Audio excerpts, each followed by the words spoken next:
Hi George. Hi. Can you hear me? Can you hear me right now? Oh, sorry, sorry. Just a moment. Just a moment. Just a moment. Let me refresh the page. यही वो चीज़ें हैं। PUBG की game खेल रहे हो तो फिर आपकी लाइफ लूज हो जाए, या अगर आप इंटरव्यू किसी का कर रहे हो, या अगर आपका इंटरव्यू हो रहा हो उस दौरान जो इंटरनेट कनेक्शन जो लॉस्ट होते हैं, इसका क्या हल है? इसका क्या मसला है? इस मसले का हल कैसे निकाले?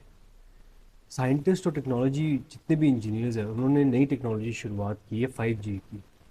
मगर 5G के बारे में जानने से पहले हम जाते हैं 50 साल पहले। 1973 में न्यूयॉर्क के मैनहट्टन जो सिटी है वहाँ पर मोटरोला के इंजीनियर थे मार्टिन कूपर। उन्होंने पहली सेल्यूलर कॉल की थी। उस दौरान सिर्फ पहली कॉल जो थी ना 1G, आजकल 3G 2G 4G सब आए हुए, 1G जो थी वो 1979 में शुरुआत हुई थी। उस शुरुआत में आपने देखा होगा कि अपने वालिद साहब, मेरे वालिद साहब तो टेलीकॉम इंजीनियर थे, तो उन्होंने ना इतने बड़े बड़े हैंडसेट रखे होते थे। वो जाते थे कहीं पर भी जाते थे, इतने बड़े बड़े हैंडसेट लेके जाते थे, कॉल एक करनी है तो अजाब बन जाता था। फिर 1992 के अंदर 2G की शुरुआत हुई थी, और 1995 में नोकिया ने अपने वो पत्थर वाले फ़ोन लेके आने लगे थे। अब ये जो पत्थर वाले फ़ोन थे इनकी पीक हुई थी 2000 में, क्योंकि उनका 2G की शुरुआत वॉइस मैसेज, टेक्स्ट मैसेज और आपका जो डायलअप होता है ना कनेक्शन, इंटरनेट में आप डायलअप करते हैं, टिंग टी टी आवाज़ आती थी, वो वाली शुरुआत हुई थी 2G की। और उसी तरीके से 1998 में 3G आया था, और 3G पीक पे गया था अराउंड 2007 2008 में, जब नोकिया का डाउनफॉल हुआ था, क्योंकि नोकिया अपनी टेक्नोलॉजी को अडाप्ट नहीं कर सका। उनकी टेक्नोलॉजी इतनी एडवांस नहीं थी कि वो टच स्क्रीन ला सके, उस तरह के फीचर्स ला सके मोबाइल में जैसे आईफोन और सैमसंग ले आए थे।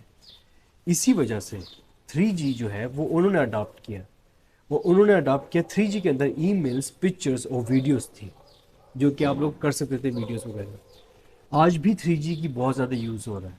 हर टेलीकॉम पाकिस्तान में 3G इस्तेमाल कर रही है। 4G का नाम ही है बस। 4G हम लोग कहते हैं कि यूज़ हो रहा है, लेकिन ज़्यादातर यूज़ नहीं हो रहा, क्योंकि 4G जो है ना वो ज़्यादा फोकस्ड टेक्नोलॉजी है, मगर 3G बहुत वाइडली यूज़ हो रहा है। अच्छा, मतलब ये सब चीज़ों के बाद 5G की क्या ज़रूरत है यार, अगर 4G पड़ा हुआ है? 5G थोड़ा सा डिफरेंट है।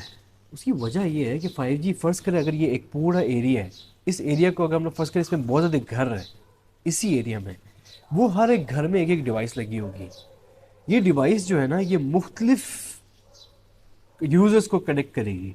ठीक है, अभी तो एक टावर लगा तो उस टावर के ज़रिए सब मोबाइल फ़ोन्स कनेक्ट हो रहे होते हैं ना, लेकिन बाद में 5G में ऐसा नहीं है। 5G में हर एक घरों में या हर एक जगह पे आपको एक एक 5G की डिवाइस मिलेगी। अब इसका फ़ायदा क्या है? पहली चीज़, स्पीड। 4G की निस्बत 5G is 20 times more speeder than 4G। और इस स्पीड से आप कोई भी चीज़ यूज़ कर सकते हो। आजकल जितनी भी फास्ट ट्रैकिंग एप्लीकेशंस आ रही है, आईटी के सॉफ्टवेयर्स आ रहे हैं, यूज़र इंटरफेस आ रहा है, इसमें आपको स्पीड की ज़रूरत है। दूसरी जो चीज़ है सबसे इम्पोर्टेंट, वो है लेटेंसी। लेटेंसी क्या चीज़ है कि फ़र्ज़ करें अगर आपका डाटा यहाँ से उधर जाके वापस आता है, एक राउंड ट्रिप लेता है, डाटा का जो राउंड ट्रिप होता है, तो वो कितनी देर में आता है? अभी जो मैं आपसे वीडियो में बात कर रहा हूँ ना, ये मेरी वीडियो का एक डाटा यहाँ से आपकी तरफ जा रहा है और फिर वहाँ से वापस मेरी तरफ भी आ रहा है। तो ये जो लेटेंसी है ना, इससे इससे बहुत फास्ट हो जाएगी। इसका फ़ायदा होगा रोबोटिक्स के अंदर, सर्जरी में। आजकल आपने सुना होगा कि सर्जरी में रोबोटिक्स आएंगे, मगर वो अभी नहीं आएंगे। क्यों? क्योंकि उनके पास स्पीड नहीं है, उनके पास लेटेंसी नहीं है। आप अभी कमांड दोगे कि अच्छा हार्ट का ये कट ऑपरेशन कर दो, वो 1-2 सेकंड बाद लेगा, ये चलो 5 सेकंड बाद लेगा। उस 5 सेकंड की क्रिटिकल जो गेम्स होती है ना, इस क्रिटिकल टाइम के अंदर आपकी हार्ट फेलियर, रिस्क फेलियर बहुत ज़्यादा होता है। इसलिए 5G का आना ज़रूरी है, क्योंकि वो आपकी स्पीड और लेटेंसी को, स्पीड को बढ़ाएगा, लेटेंसी कम कर देगा। और तीसरी उसकी मेजर वजह 5G की ये है कि वो कैपेसिटी। फ़र्ज़ करें अभी हम लोग जितने भी मोबाइल फ़ोन्स इस कमरे में, अगर फ़र्ज़ करें 10 लोग यूज़ करें ना मोबाइल्स, उन सब का डाटा जा रहा है एक टावर में और वहाँ से आ रहा है वापस सबके पास। अब कॉल जाती है, कॉल से वापस वो कहीं और जाता है। लेकिन 5G में ये नहीं होगा। 5G में हर एक जो मोबाइल होगा वो एक दूसरे से इंटरेक्ट कर पाएगा। वो एक मल्टी सेलुलर नेटवर्क होगा, जिसमें आप किसी भी जगह पे कनेक्ट कर सकते हो, किसी भी तरीके से कनेक्ट कर सकते हो, और बहुत क्विकली होगा। उसमें ये नहीं होगा कि आपको इतना दूर तक आपका सिग्नल जाएगा, फिर वहाँ से कनेक्ट होगा तीसरे बंदे तक, फिर वहाँ से कॉल आएगी आपकी, उसकी बंदे की आवाज़ उधर जाएगी। इस तरह नहीं है।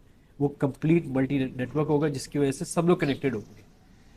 और कैपेसिटी इस तरह से कि अगर फर्ज करें 1000 या लाखों लोग हैं, वो एक ही जगह पे यूज़ करना चाहते हैं, तो उससे आपकी स्पीड और आपके लेटेंसी में फ़र्क नहीं पड़ेगा। वो बिल्कुल ही सेम रहेगी और आपका पूरा नेटवर्क स्ट्रॉन्ग रहेगा। जो कि आजकल अगर आता है फर्जी, फर्ज करें अगर आप अभी अपना मोबाइल का हॉटस्पॉट ऑन कर लें ना, 4G लगा लें, दोस्त कहते हैं अपना हॉटस्पॉट दे, हॉटस्पॉट लगा के आप ऑन करो, फिर आप देखना क्या आपकी भी स्पीड गई, उसकी भी स्पीड गई। लेकिन 5G में ये नहीं है। चौथी, रिलायबिलिटी। अब एक्यूरेसी की अगर बात आए ना, फर्ज करें अगर आपने सर्जरी में या अगर आपने रोबोटिक्स के अंदर कोई अगर आपने पार्ट मेल्ट करना है या फिर अगर आपने पार्ट वेल्ड करना है, तो उसके दौरान अगर आपकी एक्यूरेसी ऊपर नीचे हो गई ना, तो डिज़ाइन फेलियर होता है।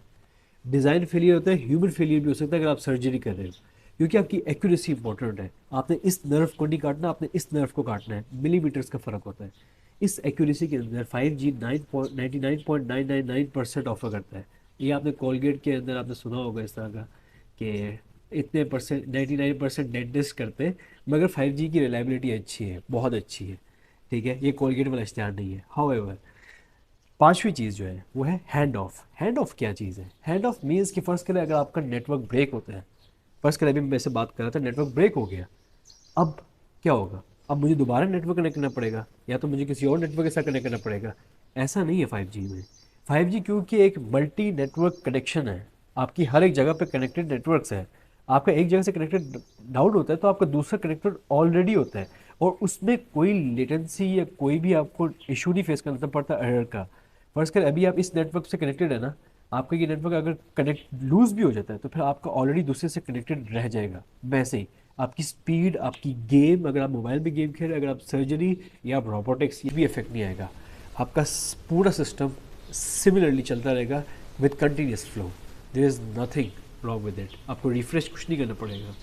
अमूमन रिफ्रेश करना पड़ता है पेज को ताकि दोबारा कनेक्टिविटी, आईपी एड्रेस आपका लॉस्ट हो जाता है। फिर है एफिशिएंसी। अब एफिशिएंसी जो होती है ये आपके नॉर्मल आपकी अप्लायंसेज है कि आपकी अप्लायंस कितनी एफिशिएंट होगी। आपका हर एक चीज़ जो होगी ना वो बहुत तेज़ी से परफॉर्म करेगी, अपनी up to the mark. Meta, AR, VR, ये जितने भी लेटेस्ट टेक्नोलॉजी आपने नाम सुने, ये चल क्यों नहीं रहा आज तक? क्योंकि 4G की टेक्नोलॉजी भी आई हुई है। 5G एक्चुअल में इम्प्लीमेंट नहीं हुआ, लोगों के पास इतनी स्पीड नहीं है। आप अब VR, होलोग्राम्स, ये सब चीज़ें कैसे इस्तेमाल करोगे? होलोग्राम की मीटिंग्स होगी, इस तरह होगा, टच स्क्रीन पैनल्स, ये वो सब कुछ नहीं हो सकता अगर आपके पास स्पीड नहीं है, लेटेंसी नहीं है, अगर आपके पास टेक्नोलॉजी नहीं है। इसीलिए 5G का आना ज़रूरी है।